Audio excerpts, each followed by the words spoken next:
एक लैपटॉप है क्रॉसहेयर, जिसका आप लोग डिमांड यार पिछले 1 साल से कर रहे हो कि भैया क्रॉसहेयर का रिव्यू करो, क्रॉसहेयर का रिव्यू करो। अब देखो यार, इतने लैपटॉप्स रिव्यू करता हूँ, क्रॉसहेयर का रिव्यू रह गया था। बट हाँ, मैंने कहीं ना कहीं बताया जरूर था कि भाई लैपटॉप अच्छा है। और भी रिव्यूज आपने यूट्यूब पर देखा ही होगा, भतरे लोग यूट्यूब के रिव्यू कर ही रहे होते हैं।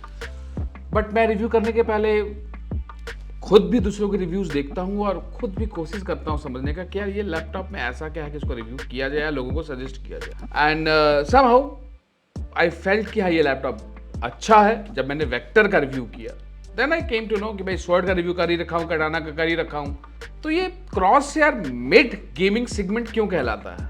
Vector being an upper as, sword being and the कटाना being a middle level of gaming laptop. Why it is middle plus upper level of gaming laptop? चलो डिकोड कर देखते हैं। And seriously guys, it's something.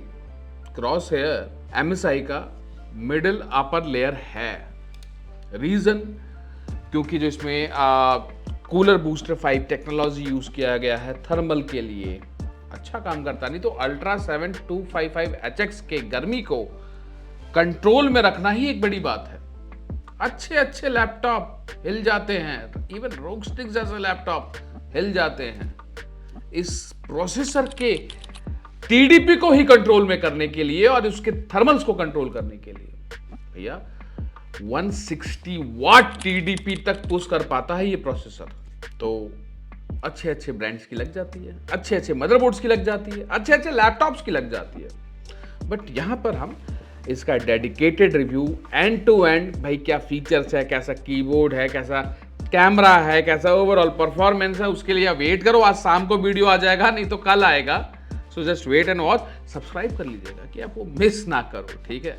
Like तो जरूर कर ही दीजिएगा video को यार, जरूरी है। आप लोगों का बूस्ट तो सबसे इंपॉर्टेंट है। कूलर बूस्ट बाद में आएगा, आपका बूस्ट हमारे लिए बूस्टर की तरह काम करता है कि नहीं।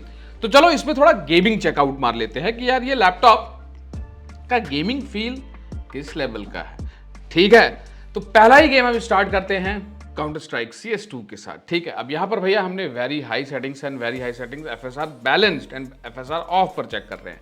राइट साइड में आप देख सकते हो भाई, इसमें 2560x1600 QHD प्लस डिस्प्ले पे टेस्ट कर रहे हैं, तो उसको ध्यान रखिएगा। ठीक है, अब यहां पर यार आप देख सकते हो टेम्परेचर, जीपीयू का भी ध्यान रखिएगा, सीपीयू का भी ध्यान रखिएगा। एंड 115 वाट टीसीपी का ये जीपीयू है, उसको कंसिडरेशन में रखते हुए भाई ये अच्छा पुश कर रहा है। नॉर्मली CS2 अब थोड़ा सा जीपीयू इंटेंसिव हो गया है, तो परफॉर्मेंस उसी अकॉर्डिंग निकाल रहा है और जीपीयू भी पूरा पुश कर रहा है। एंड यहाँ पे टीडीपी को भी आप देखिएगा, टीडीपी भी अच्छा खासा पुश कर रहा है। और यहाँ पर अगर आप नेक्स्ट गेम देखोगे, जो कि अपना अगेन GTA 5 है, GTA 6 का वेट कर रहे हैं, बट GTA 5 के साथ फिलहाल संतुष्टि रखते हुए 200 plus FPS, very high retracing. अब तो रीट्रेसिंग मोड आ गया है, DLSS 4X का फैसिलिटी आ गया है। एंड DLSS ऑफ में आप देख सकते हो 90 plus FPS and DLSS 4X। भैया 5000 सीरीज ग्राफिक्स कार्ड ले रहे हो तो इसमें इतना तो फायदा मिलना चाहिए ना। 4X multi frame generation with 200 plus FPS, that's a great achievement. And being in 16 GB of RAM, you can achieve that. Temperature आप देख सकते हो भाई 90 डिग्री सेल्सियस तक भी जा रहा है, बिकॉज प्रोसेसर बहुत मैटर कर रहा है इस लैपटॉप में। नेक्स्ट गेम में आप देख सकते हो, और फॉर फॉरबिडन वेस्ट में यहाँ पर again same QHD plus display में DLSS आउट, DLSS ऑन। भैया वेरी हाई सेटिंग्स में हम 70 प्लस FPS देख पा रहे हैं QHD प्लस डिस्प्ले पर। But still I was expecting little more over here.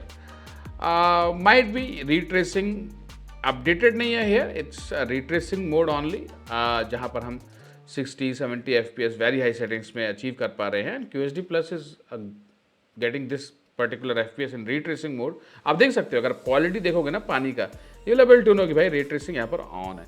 अब भैया साइबरपंक, ये तो जरूरी है टेस्ट करना, इससे पता चल जाता है लैपटॉप का कैपेबिलिटी है क्या। ठीक है, अब यहाँ पर आप देख सकोगे भाई 2X में हम 100 प्लस FPS निकाल कर ला पा रहे हैं। अल्ट्रा या रे ट्रेसिंग अभी ऑफ है, दोनों में देख लो। ठीक है, लेकिन 2X में 100 प्लस FPS और DLSS ऑफ में 70 प्लस FPS हमको मिल रहा है। और यहाँ पे TGP को भूलिएगा मत, एंड TDP को भी बीच में CPU का ध्यान रख लीजिएगा। 100, 110, 115 वाट TGP का तो लैपटॉप है और वहां तक पुश करता है। 2X में अल्ट्रा में ही ये बेहतरीन हमको परफॉर्मेंस निकाल कर ला रहा है, मल्टी फ्रेम जब हमने ऑन करके रखा है। टेम्परेचर स्टिल कंट्रोल्ड है। मुझे को तो बिलीव नहीं हो रहा है भैया इस रोकस्टिक से बेटर टेम्परेचर कंट्रोल कर रहा है। ये मेरा पर्सनल एक्सपीरियंस है, no doubt. Somehow there cooler booster 5 technology is working much better than that. 3x पर जब हमने किया DLSS को तो 110 से 120 प्लस FPS हो गया, बट यहाँ रे ट्रेसिंग हमने ऑन कर रखा, अल्ट्रा रे ट्रेसिंग अल्ट्रा पर 130 प्लस FPS, अनबिलीवेबल इन QHD प्लस डिस्प्ले, रियली यार। मतलब आप टेम्परेचर को भी देखो कंट्रोल्ड है। रैम हमारा 16 GB डुअल चैनल है, इसलिए थोड़ा सा परफॉर्मेंस डुअल चैनल के कारण बेटर देखने को मिल रहा है, बट एक्सपेक्टेशन के अराउंड इसने मतलब थर्मल से मेरे को बिलीव नहीं हो रहा। यहाँ पर आप देखो भाई ओवर ड्राइव मोड पर लग गई है। अगर रिट्रेसिंग DLSS ऑफ करके रिट्रेसिंग ऑन कर पर हम खेल रहे हैं, लेकिन ये 4x फ्रेम जनरेशन ऑन करते ही यार 100 प्लस FPS, ये अनबिलीवेबल है भाई। Frame generation, unbelievable frame generation, विश्वास के परे, दिमाग के परे, अंतरिक्ष के परे, ये परफॉर्मेंस लिटरली अनबिलीवेबल है, मानना पड़ेगा।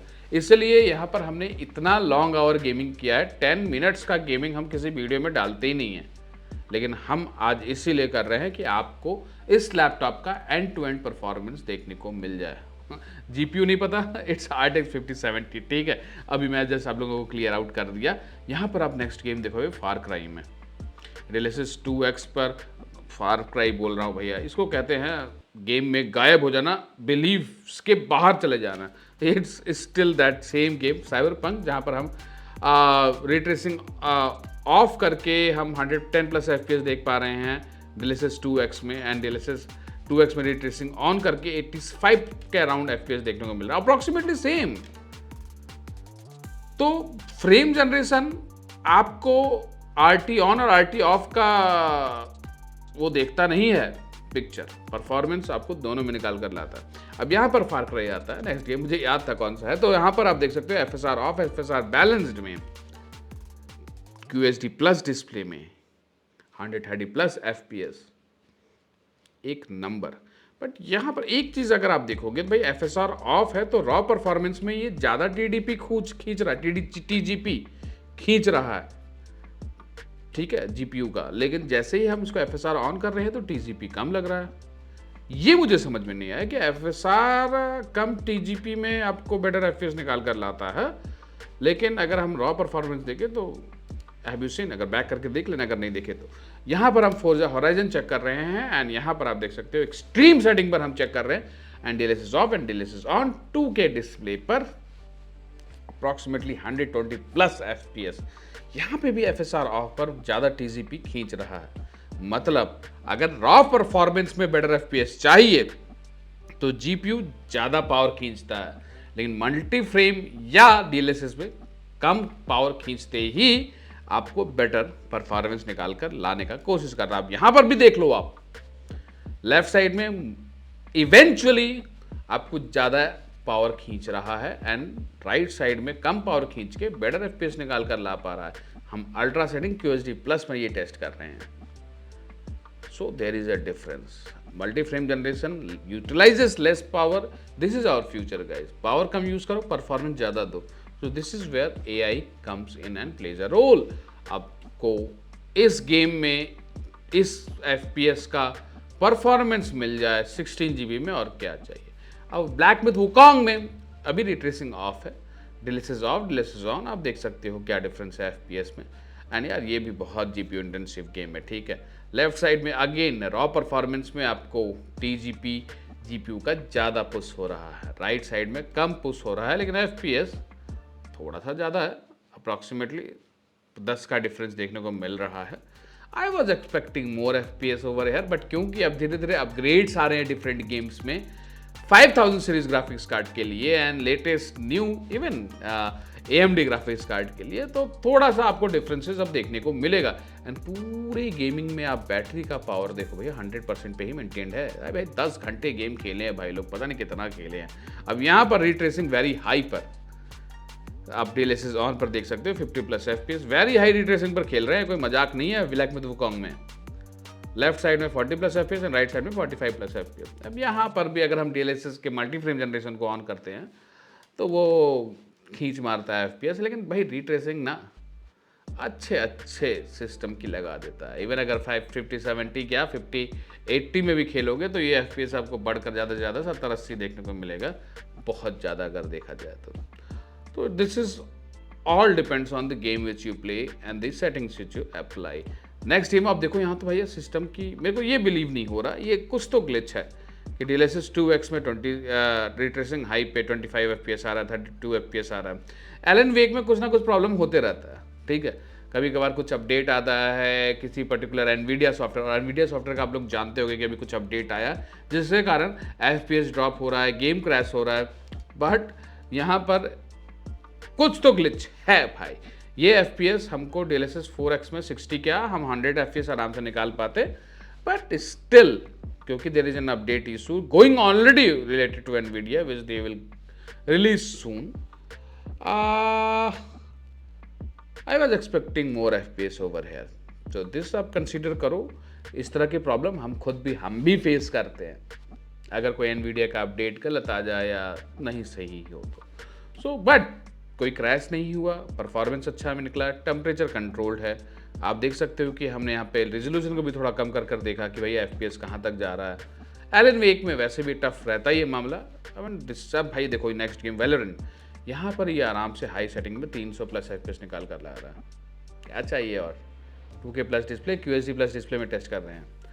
एंड भाई इसका डिस्प्ले एक नंबर लगता है क्रॉसहेयर का, बिकॉज 500 निट्स प्लस ब्राइटनेस देखने को मिलता है, 100% DCI-P3, 98% DCI-P3, 100% SRGB देखने को मिलता है। तो आपको गेम प्ले एंड जो इसका ओवरऑल ऑरा है, कीपैड है, टाइपिंग है and overall distance from the screen से है, वो सही है, तो आप अच्छा फील कर सकते हो। एंड भैया बैटलफील्ड 6 ये कैसे मिस कर सकते थे।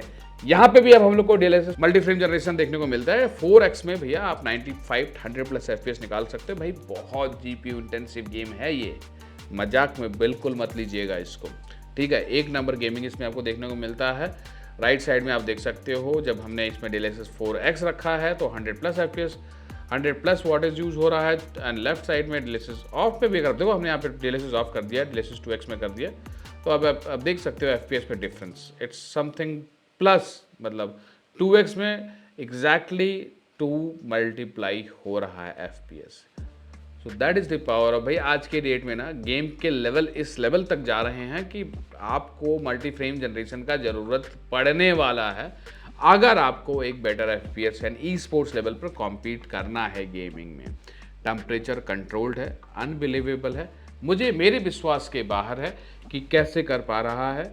बिकॉज नॉर्मली जब हम बात करें किसी भी अल्ट्रा 5 255HX या 265HX एंड इवन अगर हम बात करें PC लेवल के प्रोसेसर्स का, तो टेम्परेचर बहुत हाई जाता है बिकॉज इनका TDP जो है थर्मल डिजाइन पावर बहुत हाई लेवल को वॉटेज भी पुश कर सकता है। But MSI is doing good, इनका cooler booster 5 technology and copper wiring and copper heat sinks are working good, thermals अच्छा है and I personally liking this laptop. But still full review तभी आपको समझ में आएगा जब आप मेरा इसका फुल वीडियो देखोगे क्या कौन सा क्या प्रोज है।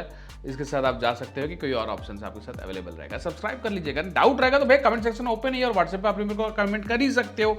सो मिलते हैं नेक्स्ट वीडियो में किसी नए लैपटॉप के साथ, नहीं पहले तो इसके रिव्यू के साथ फिर किसी और लैपटॉप के साथ। चलिए।